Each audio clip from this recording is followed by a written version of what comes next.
جب تک جیوں میں آقا کوئی غم نہ پاس آئے، کوئی غم نہ پاس آئے۔ قرآن کہتا ہے، یہ سورہ نساء میں سورہ آل عمران میں اللہ تعالیٰ یوں فرماتا ہے، یاد کرو اس وقت کو جب سارے نبیوں کی روحوں کو جمع کر کے اللہ نے ایک وعدہ لیا تھا۔ جتنے بھی نبی دنیا میں آنے والے تھے، ان سب نبیوں کی روحوں سے اللہ نے وعدہ لیا تھا۔ کس بات کا وعدہ؟ اللہ تعالیٰ ان سب سے وعدہ لیتا ہے کہ میرا ایک آخری رسول آئے گا، اگر وہ تمہارے زمانے میں آ جائے تو تم سب کے سب اس پر ایمان لاؤ گے اور اس کی مدد کرو۔ لَتُؤْمِنُنَّ بِهِ وَلَتَنْصُرُنَّ، تم ضرور اس کی مدد کرو گے اور اس پر ایمان لاؤ گے۔ پھر کسی اور کی شریعت اس کے ہوتے ہوئے نہیں رہے گی۔ وہ رسول آ جائیں تو پھر ساری شریعتیں ختم ہوں گی، صرف شریعت مصطفیٰ چلے گی۔ اسی لیے تو ایک بار حضرت عمر فاروق رضی اللہ تعالیٰ عنہ تورات پڑھ رہے تھے حضور کے سامنے، حضرت ابو بکر بھی بیٹھے تھے رضی اللہ تعالیٰ عنہما، تو حضور صلی اللہ تعالیٰ علیہ وسلم کا چہرے کا رنگ بدل رہا۔ عزیزان گرامی وقار، آج اس عظیم المرتبت، اس باوقار شخصیت کی بارگاہ میں ہم خراج عقیدت پیش کرنے کے لیے حاضر ہیں، جنہیں عشاق کے امام نے یوں کہا، اللہ کی سرتاب قدم شان ہے یہ، اللہ کی سرتاب قدم شان ہے یہ، انسان ہی انسان وہ انسان ہے یہ۔ قرآن تو ایمان بتاتا ہے انہیں اور ایمان یہ کہتا ہے میری جان ہے یہ۔ اس عظیم بارگاہ میں ہم آج خراج عقیدت پیش کرنے کے لیے حاضر ہیں، جس کو امام عشق و محبت نے یوں اپنے الفاظ میں کہا تھا، سب سے اعلیٰ و اولا ہمارا نبی، سب سے بالا و والا ہمارا نبی، سارے اونچوں میں اونچا سمجھیے جسے، ہے اس اونچے سے اونچا ہمارا نبی، سارے اچھوں سے اچھا سمجھیے جسے، ہے اس اچھے سے اچھا ہمارا نبی۔ اسی لیے آج نہایت ہی ادب و احترام کی محفل ہے۔ ہمارا عقیدہ تو یہ ہے، وہ نام پاک آتے ہی بے اختیار ہمارے انگوٹھے لبوں تک چلے جاتے ہیں اور چوم کر کے ان کو ہم آنکھوں سے لگا لیتے ہیں، صرف اس بنیاد پر کہ اس نام میں اتنی مٹھاس ہے کہ بار بار چومنے کو دل کرتا ہے۔ اس رسول گرامی وقار صلی اللہ تعالیٰ علیہ وسلم کی بارگاہ میں ہم آج خراج عقیدت پیش کرنے کے لیے حاضر ہیں، جن کی تعریف لکھتے لکھتے قلم ٹوٹ گئے، جن کی تعریف بیان کرتے کرتے زبانیں سوکھ گئیں، جن کی مدح و ثنا میں عشاق، شاعران، بلبلان باغ یا انادیل اندلیب گلشن رسالت اور دیگر جتنے بھی محبت کرنے والے ہیں، ان کی زندگیاں ختم ہو گئیں اور انہوں نے اخیر میں جا کر کے ایک ہی جملہ کہا، لا یمکن الثناء کما کان حق ہو بعد از خدا بزرگ توئی قصہ مختصر، کہا تمہاری تعریف تو کسی بشر کے حق میں ہو ہی نہیں سکتی، کوئی بشر کیا تمہاری تعریف کرے، تمہاری ثنا کا حق ادا کوئی نہیں کر سکتا۔ خلاصہ یہ ہے، حاصل کلام یہ ہے، خدا کے بعد اگر کوئی مرتبہ ہے تو یا رسول اللہ وہ آپ کا ہے۔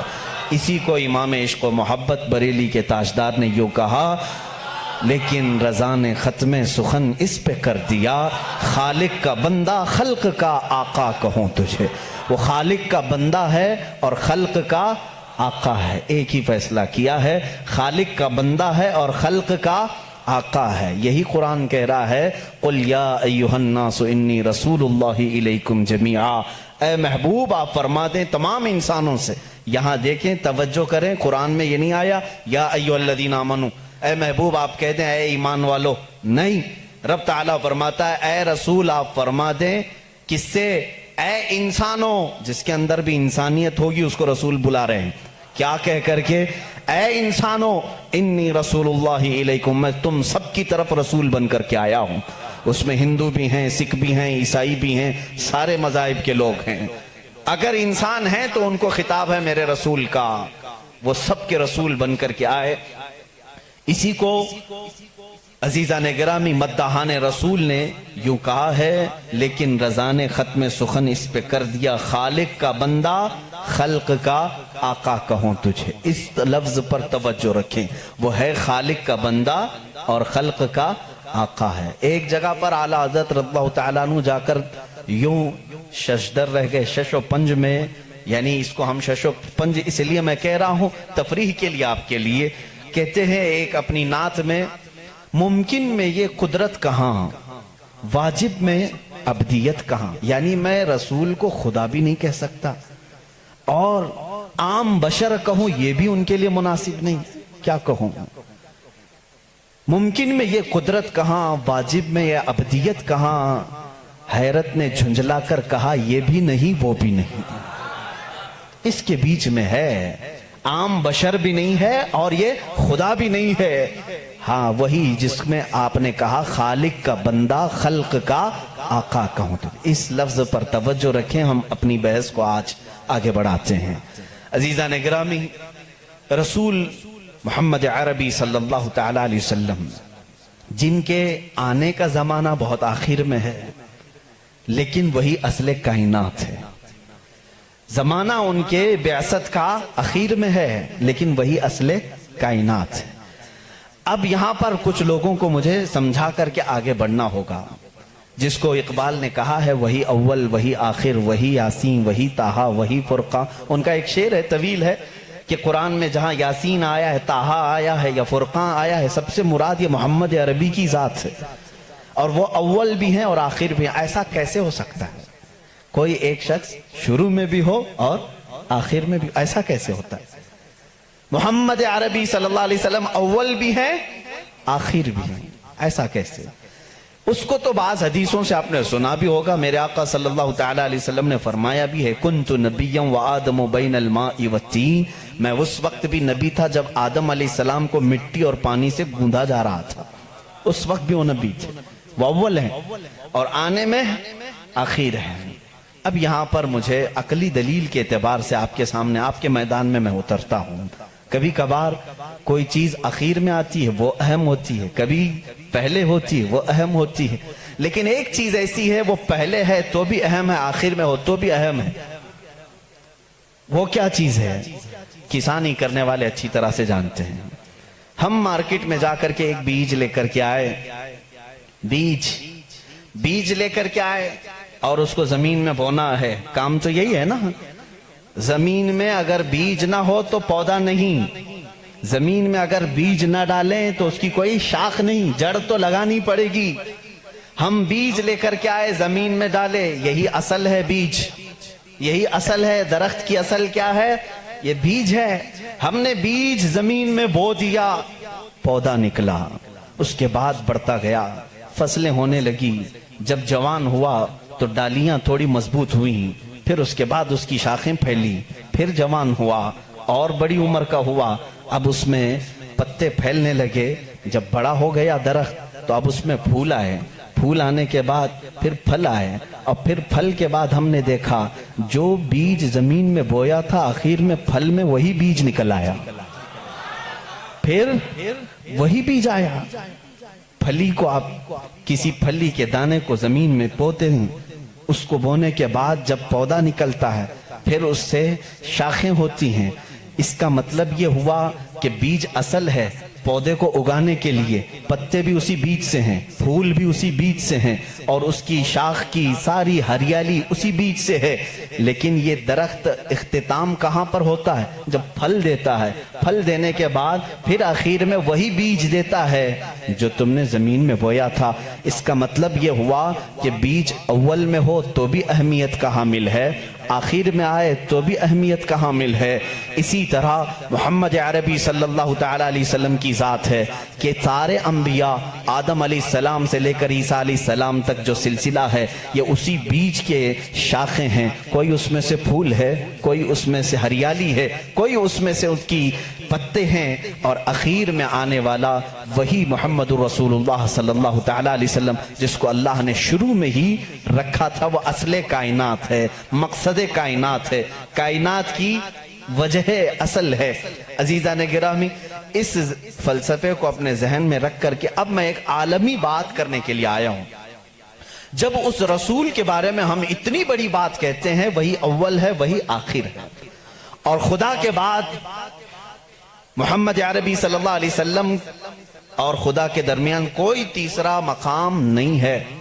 اللہ رب العزت کے بعد دنیا میں اگر کوئی مقام ہے تو وہ صرف رسول پاک کا ہے۔ باقی سارے انبیاء اکرام علیہ السلام سب نبی ہیں، لیکن بعد محمد عربی صلی اللہ علیہ وسلم، میرے آقا صلی اللہ علیہ وسلم کی فضیلت کے بعد ہی ہیں، وہ افضل الرسول ہے۔ جب ہم اتنی بڑی بات کرتے ہیں تو کیا وہ رسول صرف مکہ والوں کے لیے آئے تھے؟ کیا وہ رسول صرف عربی لوگوں کے لیے تھے؟ کیا وہ رسول صرف ان کے ارد گرد رہنے والوں کے لیے آئے تھے؟ نہیں میرے عزیزو، قرآن کہتا ہے وَمَا أَرْسَلْنَاكَ إِلَّا كَافَةً لِلنَّاسِ بَشِيرًا وَنَذِيرًا، اے رسول ہم نے سارے انسانوں کے لیے آپ کو بشیر و نذیر بنا کر بھیجا ہے، سارے انسانوں کے لیے، چاہے وہ امریکہ کا رہنے والا ہو، یوکے کا ہو، افریقہ کا ہو، کسی بھی جگہ کا ہو، کسی بھی جگہ کا ہو، انسان اگر ہے تو اس انسان کی طرف میرا نبی رسول بن کر آیا ہے۔ اس رسول کا آنے کا مقصد صرف مکہ نہیں ہے، ایک علاقہ نہیں ہے، ایک شہر نہیں، ایک ملک نہیں، بلکہ وہ آفاقی رسول ہے۔ اس سے پہلے جتنے بھی رسول آئے ان کو ان کی قوم کا رسول بنا کر بھیجا گیا تھا۔ وَمَا أَرْسَلْنَا مِن رَسُولٍ إِلَّا بِلِسَانِ قَوْمِهِ، اللہ فرماتا ہے ہم نے جس رسول کو بھی بھیجا ہے ان کو اپنی قوم کی زبان کے ساتھ بھیجا، اور ایک خاندان کے لیے بھیجا، یا کبھی ایسا ہوا کہ ایک ملک کے لیے بھیجا، ایک گاؤں کے لیے بھیجا، لیکن رسول کریم صلی اللہ تعالی علیہ وسلم کی آمد پوری کائنات کے لیے، پوری کائنات کے لیے۔ اب اس میں ایکسپشن کچھ بھی نہیں ہے۔ کائنات میں آدم علیہ السلام بھی آئے، اور ان کے بعد جتنے نبی آئے وہ بھی شامل ہوئے، اور قیامت تک پیدا ہونے والے جتنے انسان ہیں وہ سب شامل ہوئے، سب اس کائنات میں آئے۔ اب کائنات میں صرف انسانوں کے لیے ہی وہ رسول نہیں آئے، بلکہ ملائکہ کی جتنی لمبی فہرست ہے ان کے لیے بھی وہ رسول ہے، اور پھر اللہ رب العزت کے جتنی مخلوقات ہیں ان سب کے لیے بھی وہ رسول ہے۔ ایک ذات ہے اتنی تکمیل پائی ہوئی، اتنی کامل کہ اس کی تعریف بیان کرتے کرتے زبانیں سوکھ جائیں گی۔ میں اگر رسول کریم صلی اللہ تعالی علیہ وسلم کی رسالت کس کس کے لیے ہے یہ ٹاپک لے کر چلوں، شاید پتہ نہیں کتنے سالوں لگ جائیں۔ وہ تو پرندوں کے لیے بھی رسول ہیں، جانوروں کے لیے بھی رسول ہیں۔ پرندوں کے لیے کیسے رسول ہیں ایک الگ ٹاپک ہے، وہ جانوروں کے لیے کیسے رسول ہیں وہ الگ ٹاپک ہے، وہ جنات کے رسول ہیں ان میں کیا تبلیغ کریں گے ان کے لیے الگ رسول ہے، الگ ایک ٹاپک ہے۔ میرے عزیزو اتنا ہی نہیں، وہ نبیوں کے بھی رسول ہیں۔ اسی لیے تو قرآن نے چوتھے پارے میں وعدہ لیا ہے نبیوں سے، وَإِذَا أَخَذَ اللَّهُ مِيثَاقَ النَّبِيِّينَ لَمَا آتَيْتُكُم مِّن كِتَابٍ وَحِكْمَةٍ ثُمَّ جَاءَكُمْ رَسُولٌ مُصَدِّقٌ لِّمَا مَعَكُمْ لَتُؤْمِنُنَّ بِهِ وَلَتَنصُرُنَّهُ۔ قرآن کہتا ہے یہ سورہ نساء میں، سورہ آل عمران میں اللہ تعالیٰ یوں فرماتا ہے، یاد کرو اس وقت کو جب سارے نبیوں کی روحوں کو جمع کر کے اللہ نے ایک وعدہ لیا تھا۔ جتنے بھی نبی دنیا میں آنے والے تھے ان سب نبیوں کی روحوں سے اللہ نے وعدہ لیا تھا۔ کس بات کا وعدہ؟ اللہ تعالیٰ ان سب سے وعدہ لیتا ہے کہ میرا ایک آخری رسول آئے گا، اگر وہ تمہارے زمانے میں آ جائے تو تم سب کے سب اس پر ایمان لاؤ گے اور اس کی مدد کرو گے۔ لَتُؤْمِنُنَّ بِهِ وَلَتَنْصُرُنَّهُ، تم ضرور اس کی مدد کرو گے اور اس پر ایمان لاؤ گے۔ پھر کسی اور کی شریعت اس کے ہوتے ہوئے نہیں رہے گی، وہ رسول آ جائیں تو پھر ساری شریعتیں ختم ہوں گی، صرف شریعت مصطفیٰ چلے گی۔ اسی لیے تو ایک بار حضرت عمر فاروق رضی اللہ تعالیٰ عنہ تورات پڑھ رہے تھے حضور کے سامنے، حضرت ابو بکر بھی بیٹھے تھے رضی اللہ تعالیٰ عنہما، تو حضور صلی اللہ تعالیٰ علیہ وسلم کا چہرے کا رنگ بدل رہا تھا، ناراضگی کے آثار نظر آ رہے تھے۔ حضرت عمر دیکھ ہی نہیں رہے تھے، وہ پڑھے جا رہے تھے۔ تورات کس کی کتاب ہے؟ موسیٰ علیہ السلام پر اتری ہے، مقدس کتاب ہے۔ حضور اکرم صلی اللہ تعالیٰ علیہ وسلم کے اس جلال کے اثر کو صدیق اکبر رضی اللہ تعالیٰ عنہ نے بھانپ لیا۔ حضرت عمر کو انہوں نے زور سے کہا، اے عمر دیکھتے نہیں رسول کریم صلی اللہ تعالیٰ علیہ وسلم کی ناراضگی کو؟ حضرت عمر نے کتاب بند کر دی، کہا یا رسول اللہ صلی اللہ علیہ وسلم، اس کتاب کی تصدیق تو ہمارا قرآن بھی کرتا ہے کہ تورات آئی تھی، جگہ جگہ قرآن میں تورات کا ذکر ہے، یہ موسیٰ علیہ السلام پر اتری تھی اور اللہ کی کتاب ہے، وہی تو میں پڑھ رہا تھا۔ رسول پاک صلی اللہ تعالیٰ علیہ وسلم نے فرمایا، اے عمر، جس پر یہ کتاب اتری وہ کون ہے؟ موسیٰ علیہ السلام۔ اگر موسیٰ علیہ السلام بھی آج زندہ ہوتے تو وہ تورات نہیں قرآن پڑھ رہے ہوتے۔ ان کے پاس اس بات کے علاوہ کوئی اور دوسری گنجائش نہیں تھی کہ وہ صرف اور صرف مجھ پر ایمان لائیں اور قرآن پر عمل کریں اگر وہ زندہ ہوتے۔ اس کا مطلب یہ ہوا کہ یہ رسول انبیاء اکرام اور رسولوں کا بھی رسول ہے۔ اب یہاں پر میں تھوڑی سی باتیں آپ کو الگ انداز میں لے کر کے چلوں گا تاکہ میرے مخاطب اس زمانے میں بہت دوسرے لوگ بھی ہیں۔ الحمدللہ ایک مسلمان اپنے نبی کونین صلی اللہ تعالیٰ علیہ وسلم کے متعلق جان فدا کرنے کی بات کرتا ہے۔ یقیناً میں اگر کہوں محمد صلی اللہ تعالیٰ علیہ وسلم، میں نے کسی سے کہا نہیں کہ چوم لو، لیکن ہمارا دل کہتا ہے کہ وہ جب نام آئے تو ہم چوم لیتے ہیں، اتنا بھی عقیدہ ہمارے پاس ہے۔ اس رسول کریم صلی اللہ علیہ وسلم کی تعریف و توصیف ہم اپنے جو مجموع میں کرتے ہیں یہ صرف برکت کے لیے کرتے ہیں۔ آج میں ان سے بھی خطاب کرتا ہوں جنہوں نے رسول کو اب تک پہچانا بھی نہیں اور دوسرے کسی مذہب سے آج تک وابستہ ہیں۔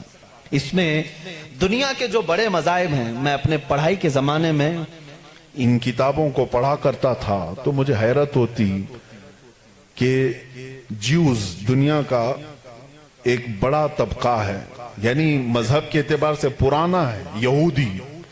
بولتے بولتے آپ لوگ بھی سن کر کے تھک گئے ہوں گے، بلکہ اب تو کچھ لوگوں کو ایسا لگتا ہے یہ گالی تو نہیں ہے، نہیں بلکہ وہ ایک قوم کا نام ہے، ایک قوم ہے۔ جیسے کسی کو یزیدی کہہ دینا گالی ہو جاتا ہے، جبکہ وہ ایک شخص کا نام ہے۔ خیر، عیسائیت ایک قوم ہے جو حضرت عیسیٰ علیہ السلام پر ایمان لائی اور ان سے پہلے کے انبیاء اکرام پر ایمان لائی۔ ان کے علاوہ بھی کچھ دوسرے ریلیجین پائے گئے دنیا میں، جیسے بدھ مت ہے، آج اس کے ماننے والوں کو بدھسٹ کہا جاتا ہے، بدھزم۔ ان کے علاوہ ایک زردشتی مذہب تھا ایران کا، پارسی جن کو آج ہم کہتے ہیں۔ یہ پارسی مذہب بھی بڑا پرانا ہے، آگ کے پجاری تھے، یہ مجوسی تھے، اور ان کا بانی زردشت تھا۔ یہ دنیا کے بڑے مذاہب کا ذکر کر رہا ہوں، یہودیت، عیسائیت، بدھ مت، پارسی، اور اس کے علاوہ ایک اور بڑا مذہب ہندو مت ہے، جن کو آج ہم روزانہ دیکھ بھی رہے ہیں، اور ہم جس ملک میں ہیں یہاں وہ کثرت سے ہیں، ہندو مت۔ ان تمام مذاہب سے میں آج ثابت کروں گا کہ ان سب کی کتابوں میں میرے نبی کا ذکر آیا ہے، جس کے متعلق یہ خود آج تک پڑھ نہیں پاتے یا پڑھ کر کے جان بوجھ کر چھپا لیتے ہیں۔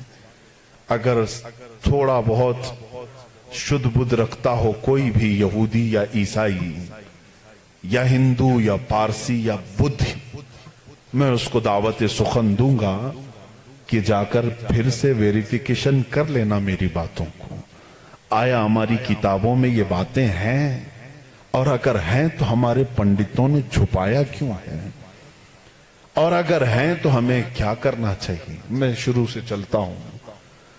یہودی جو مذہب ہے، نام جو ہے آپ یہودی سنتے ہیں، یہ دراصل حضرت یعقوب علیہ السلام کے 12 بیٹے تھے، ان میں سے بڑے بیٹے کا نام یہودا تھا۔ یعقوب علیہ السلام نبی ہیں اللہ کے، جن کا نام عبرانی زبان میں اسرائیل ہے، اسرائیل۔ ان کے بیٹوں کو بنی اسرائیل کہتے ہیں، وہ 12 بیٹے تھے یعقوب علیہ السلام کے، انہی میں سے ایک بڑے بیٹے یہودا تھے، یا بیچ میں کوئی ایک بیٹے کا نام یہودا تھا۔ اسی نام سے جو بھی بنی اسرائیل ہوتا اسے یہودی کہا جانے لگا۔